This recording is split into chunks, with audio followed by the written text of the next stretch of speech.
Hi everyone, welcome to the channel. I've waited long enough, you've waited long enough, so now it's time to find out which book I'm putting forward as my SPFBO9 semi-finalist.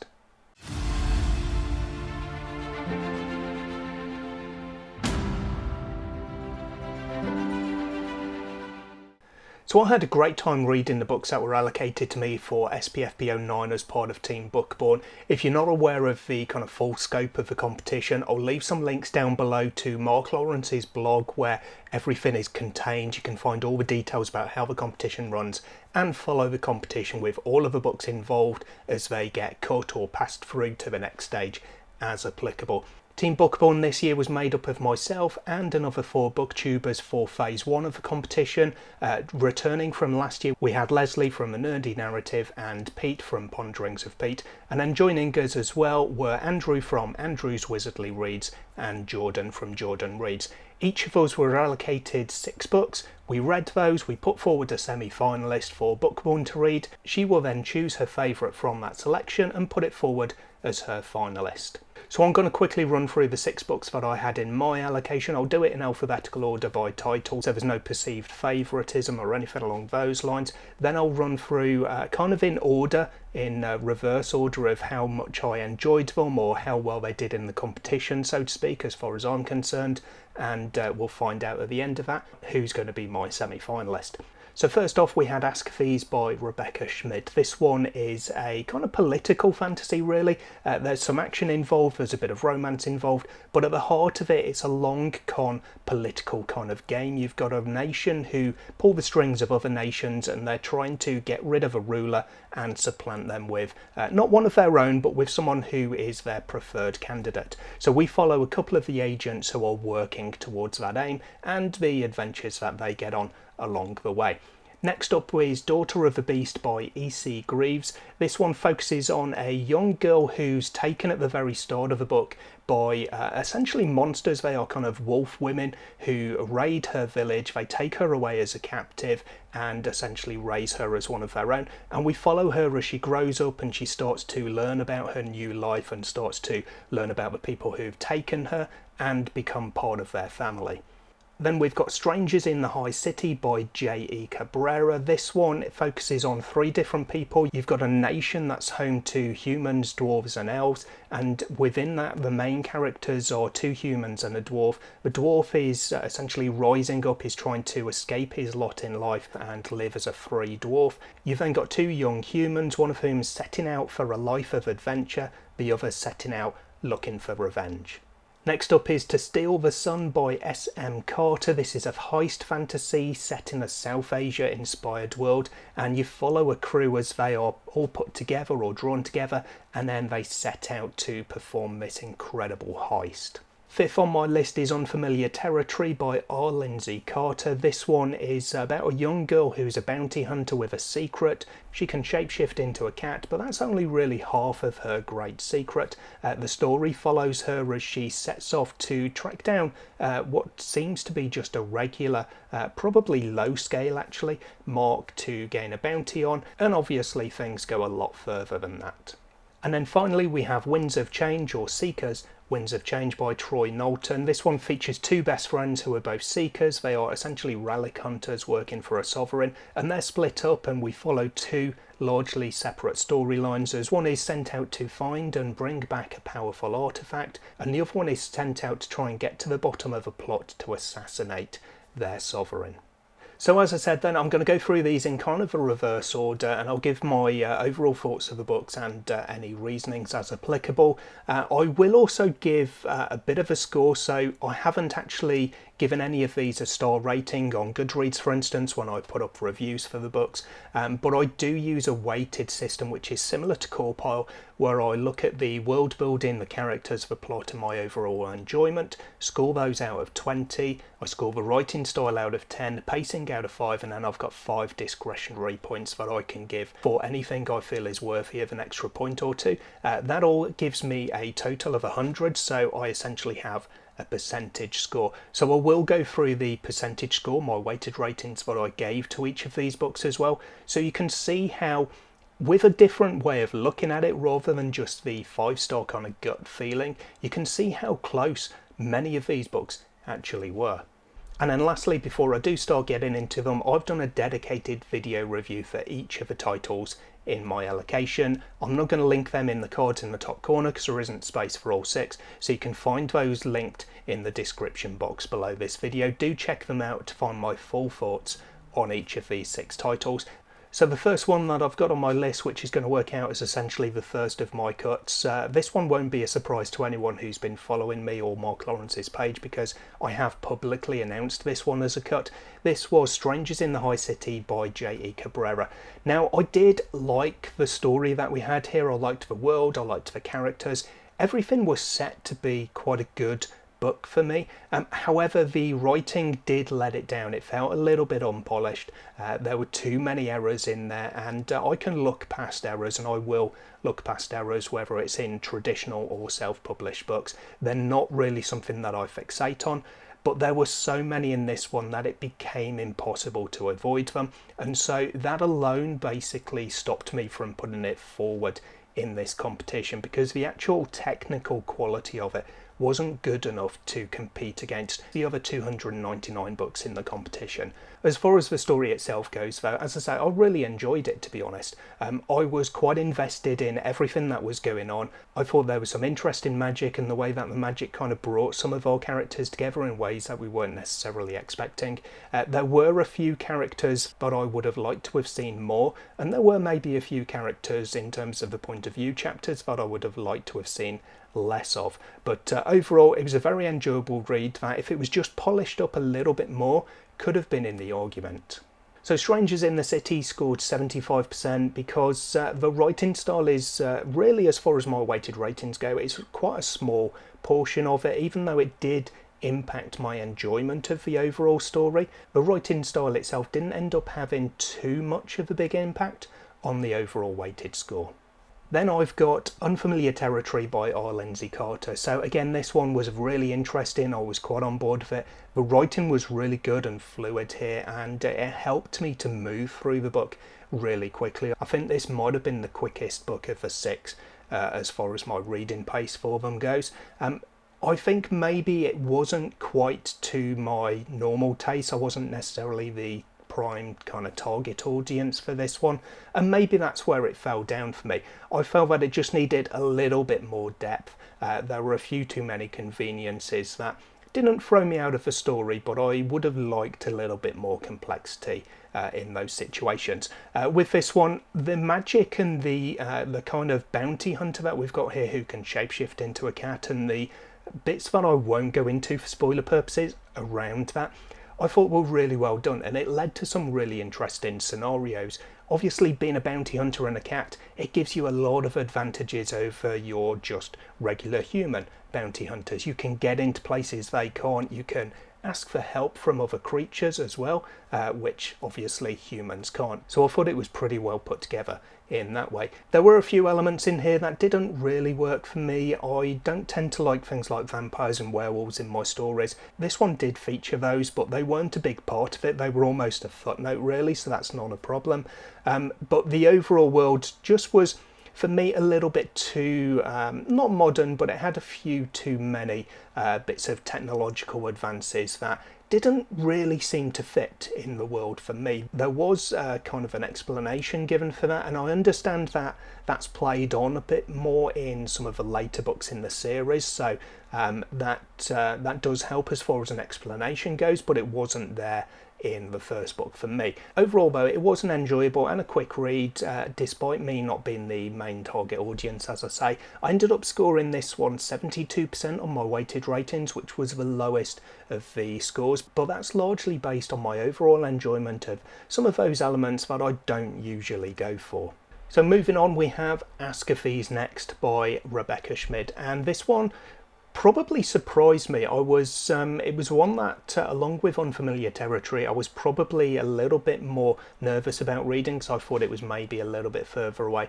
I don't know what it was, but something told me this was more romance based, but I think the romance in it was actually quite subtle, despite a couple of things that I'll say in a moment. It wasn't a big part of the story, I didn't think, or it certainly wasn't the main part of the story, and I did appreciate that.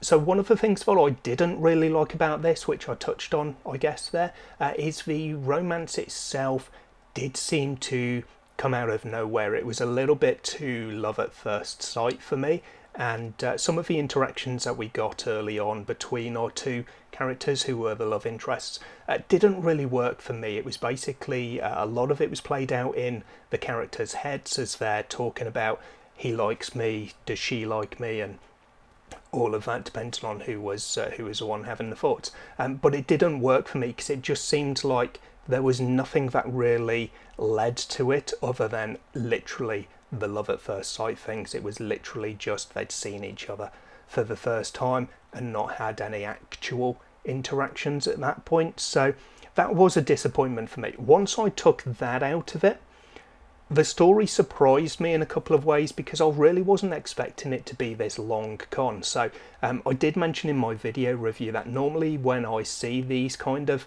political stories where you've got the infiltration, if you like, and trying to cause a revolution, a bloodless revolution essentially, I feel that normally I would tend to see those done relatively quickly. They're not necessarily the overall full storyline of the book. This one had a little bit of an introduction, I suppose, and there were a few things that happened early on. And then once we got to the point where this was our new storyline, the new mission essentially that the characters were sent upon, that then took up the entirety of the book. But it was a pleasant surprise because it allowed us to really delve in deep to these characters and see what they do and how they do it, how they interact, and all of the things that go wrong and how they work around those, and get other people to see from their kind of point of view and work with them. So at the end of the day, the aim, of course, is to have this bloodless coup, but the ones who are performing the coup, the ones who are taking over, aren't aware that their strings have been pulled. That's how you know you've done a good job, basically. So I really appreciated that and how it was all worked out. The book itself did have a few little world building elements that didn't quite work for me. You had characters who were essentially dragons. They were shapeshifters who could become dragons, or who were dragons as their kind of secondary shape, however you want to look at that. And it didn't quite work for me for a few different reasons, but overall it was an enjoyable story. It was a nice pleasant surprise for the book itself. I ended up giving this one 74% on my weighted ratings, which was a really good score. So that's 3 down, 3 to go, and this next 3, a bit like last year, was kind of a split between a top 3 and a bottom 3. So these 3 books that I've got coming up now are the ones that remain in consideration for my semi-final spot. So I'm going to go through these ones in the order of my my weighted ratings essentially, because I think that does tell a bit of a story. So third of those is Troy Knowlton's Seekers: The Winds of Change. I really had a good time with this one. It had a very, I would say, Indiana Jones kind of feel to it in some places. There was sort of desert settings. There's not necessarily heists, but jobs that these characters go on where they're stealing artifacts and things like that and trying to get away while there's people who are throwing bombs at them and firing arrows and all sorts. So I thought it was very interesting. There were some scenes around that really did work well for me. I could visualise them very well. So I think the writing was very well done in that respect. The 2 characters who were our main 2 that I spoke about before, the one who sent out to retrieve this artifact and the one who's sent to track down an assassin and uncover the plot behind the attempted assassination, I thought the 2 kind of groups that they put around themselves were very good. I thought they complemented each other quite well. When you had the crossover of the storylines, as you will often have in these books, I thought everything worked out very well. I think overall there were a couple of little niggles that I had with this one. There were too many thoughts for me, to be honest. As I was reading it, there were it seemed like almost every bit of dialogue had to be followed up by the character thinking about something, and that didn't really work for me. It took me a little bit too far out of the reading experience, I guess. But that's probably the main thing that I had as a downside for this one. Everything else was definitely positive. I had a really good time with it.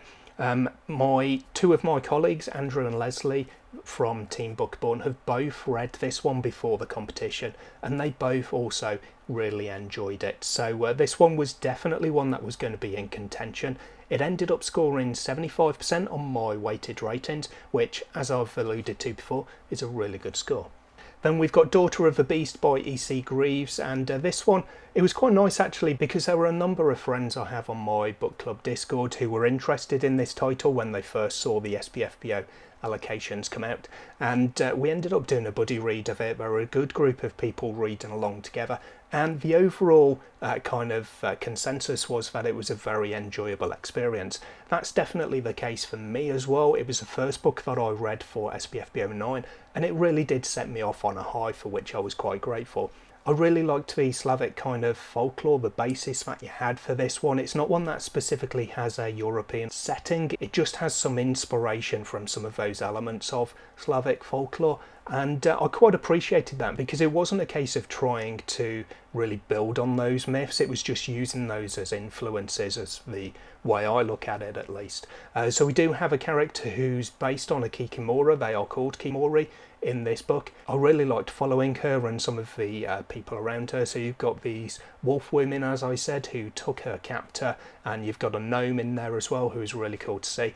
And overall, I thought that the kind of cultural mix that we had through that was done very well. It's really interesting to see the, I guess, kind of Stockholm syndrome here, where you've got this character who's taken as a captive as a young girl, and she grows up and she basically finds her family with her captors, and she ends up going on raids with them and so forth. And I really liked that. I liked the way it all worked out. There were some interesting bits of magic, which I would say are quite subtle. It wasn't really magic heavy in here, but the world building that we had didn't need a vast amount of magic, although there are kind of tendrils that you got towards the end of the book, which lead us, I would assume, into what we're going to get in the second and potentially third book in the series.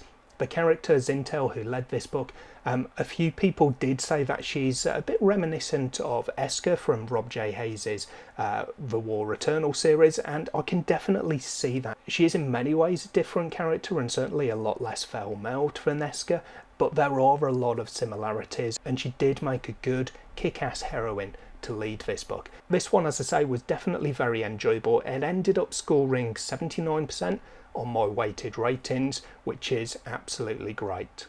And then we have To Steal the Sun by S.M. Carter. I do like a heist fantasy when it's done well, and this one for me was done well. I did like the setting. You've got a crew in this South Asia inspired setting who are going out to steal some runes from a rival king. They're kind of the source of his power, or someone did describe it as a bit like the arms race, where it's a case of they are protecting this nation basically, because people are afraid to attack for them being used, and they're afraid to attack the other kingdom because they have runes as well. So they are a deterrent rather than an actual weapon, so to speak. But this crew is going to steal a rival kingdom's runes so that they're weak and they can be attacked and overtaken basically. I like the character interactions that you had. The individual characters that made up the crew are the most important thing, I think, in a story like this, because you spend so much time together with them as a collective rather than going off on different kind of subplots essentially. So that's important, and it was done very well here as far as I'm concerned. I did listen to the audiobook for this. One of the characters has a stutter, and I think that was done very well. The audio narration as a whole was done very well, so I do recommend checking that out if you get the opportunity to, with To Steal the Sun. The heist itself I thought was pretty good. I do like all of the plans and backup plans and follow-up plans that you have with these, and this one did not disappoint in that respect. I didn't really have too many negatives with this one, certainly not any that are sort of worth really pointing out, because overall I just really enjoyed my time with it. It ended up scoring 81% because it had some great world building. I really enjoyed the characters here, and my overall enjoyment was really high with this one. So as with last year, it's not just a case of the scores that I look to for this. I look at what I enjoy the most, what I think other people would enjoy the most, and there's kind of a gut feeling in terms of how I feel each of these books would be received if I was to put them forward, and if they were to potentially become a finalist. Could I see any of these books being a finalist? Did I consider them to be worthy semi-finalists? And this year was really, it was very difficult for me, because I did have two books that I thought absolutely yes, I would definitely like to put these forward as semi-finalists. I think if either of these books were to become finalists, I could definitely see them as being worthy of their place there. So I don't know what the competition is like from all of the other groups, but that's just my feeling based on what I have in front of me. So I was very, very happy to have two books which are potential new favourites for me, ones that I will definitely look to continue the series with. And it did, however, lead me to a very difficult decision, because as much as I would like to, I wasn't able to put two forward. I could only have one semi-finalist. So a very difficult decision for me. I did end up going for an overall gut feeling as my kind of tiebreaker, if you like. The book that I thought would go down the best with the most people, but that was very difficult in itself, because I think both of them could do a really good job with a good number of people. In the end, I did decide, however, to go with Daughter of the Beast by E.C. Greaves as my semi-finalist, because it was the first book that I read, and by the time I got to the last book that I read, which was To Steal the Sun, I was still thinking about some of the aspects of Daughter of the Beast way more than I was for any of the other books in the competition. So it's one that's really stayed with me. It's one that I know already a lot of people have enjoyed, and I definitely enjoyed. I think that the two of them that I had as my my final two, if you like, were both very good. They were pretty much on a par. I just felt that Daughter of the Beast had just a little something extra that I think people would enjoy. Again, I think people would enjoy, well, all of the books that I had, to be honest, but especially Daughter of the Beast and To Steal the Sun. But for me, Daughter of the Beast just, it had that extra little bit of magic. So overall, SPFBO9 for me was a very enjoyable experience. I had a lot of good books in my allocation this year.